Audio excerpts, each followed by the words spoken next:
रामकृष्ण हरी माऊली अवघाची संसार सुखाचा करीन आनंदे भरीन तीनही लोक। श्री संत ज्ञानेश्वर माऊलींची ही रचना केवळ भक्तीचा संदेश देत नाहीत, तर प्रत्येक जीवाच्या सुखाची जबाबदारी स्वीकारण्याची प्रेरणाही देतात। याच संत कृतीला आज सत्यात उतरवताना सोलापूर जिल्हा प्रशासन आणि ग्रामविकास विभाग यांनी पंढरीत उभारलाय भक्ती सागर। चंद्रभागेच्या काठावर तब्बल 65 एकर परिसरात उभारलेला हा विसावा हजारो नाही तर लाखो वारकऱ्यांच्या श्रद्धेला आधार देणारा खऱ्या अर्थानं सेवा सागर ठरतोय।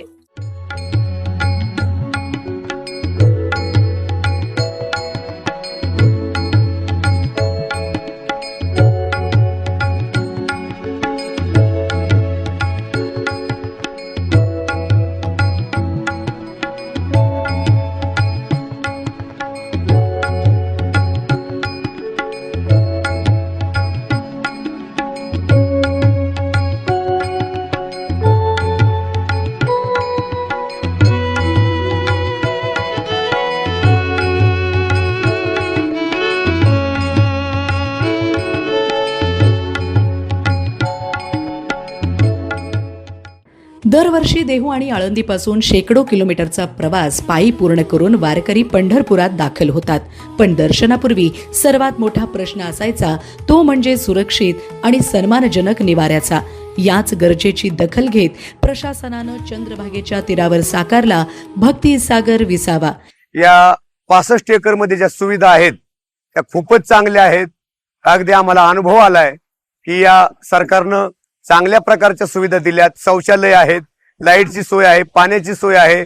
एकूण 497 नियोजित भूखंड, प्रत्येक दिंडीला स्वतंत्र जागा, पक्के अंतर्गत रस्ते, स्वच्छ पाणी पुरवठा, सुसज्ज स्वच्छतागृहे, ड्रेनेज व्यवस्था, स्वतंत्र सांडपाणी प्रक्रिया प्रकल्प, आरोग्य सेवा, पोलीस सुरक्षा आणि वारेकऱ्यांच्या दैनंदिन गरजा पूर्ण करणाऱ्या अनेक सुविधा। तरी आपण इथं 65 एकर या ठिकाणी पार्किंगची सोय, पाण्याची सोय व सर्व वारकऱ्यांची राहायची सोय, स्वच्छतेची सोय आणि इथं जे नियोजन केलेलं आहे शासनाने ते अति सुंदर केलेलं आहे। ही केवळ जागेची व्यवस्था नाही तर लाखो पावलांच्या प्रवासाला मिळालेला विश्वास आहे। यंदाच्या वारीत या सेवेत आणखी एका सुविधेची भर पडली आहे।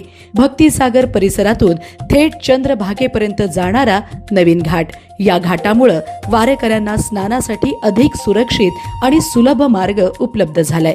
त्याचवेळी मुख्य पुलावरील गर्दी कमी होऊन संपूर्ण वाहतूक व्यवस्थेलाही मोठा दिलासा मिळतोय। लाखो भाविकांच्या प्रवाहाला दिशा देणारा हा घाट नियोजन आणि व्यवस्थापनाचा उत्तम नमुना ठरतोय। परिसर एकदम सुंदर आहे, स्वच्छता सगळी चांगली आहे, नियोजनबद्ध आहे आणि पार्किंग वगैरे सगळं चांगलं आहे, पाण्याची सोय आहे, संडास बाथरूम आहेत, सगळं सुविधा चांगली केली आहे। वारी म्हणजे केवळ पायी चालण्याचा प्रवास नाही, तो श्रद्धा, सेवा आणि व्यवस्थापन यांच्या सुंदर संगमाचा उत्सव आहे। 65 एकरामध्ये महिलांसाठी व पुरुषांसाठी व्यवस्थित राहण्याची सोय आहे, शौचालयाची व्यवस्थित सोय आहे आणि एकदम व्यवस्थित आणि अति व्यवस्थित सोय आहे। त्याच्यामुळे इथं कुठलीही अडचण नाही। चंद्रभागेच्या काठावर उभारलेला भक्तिसागर या संगमाचंच जिवंत उदाहरण। ही आपल्या सगळ्यांकरता आनंदाची गोष्ट आहे की ज्या प्रकारे वेगवेगळ्या व्यवस्था आपण सुरू केल्या आणि विशेषतः पालकमंत्री जयकुमार गोरे यांचं मी अभिनंदन करेन। जर्मन हँगर असेल, चरणसेवा असेल, बाकी सगळ्या स्वच्छता म्हणजे ज्याला आपण निर्मल वारी म्हणतो। आषाढी असो, कार्तिकी असो किंवा वर्षातील इतर वाऱ्या, जवळपास 4 लाख वारकऱ्यांच्या वास्तव्याची क्षमता असलेला हा विसावा प्रशासनाच्या नियोजनाला आणि संतांच्या सेवाभावाला एकाच वेळी साकार रूप देताना ठरतोय।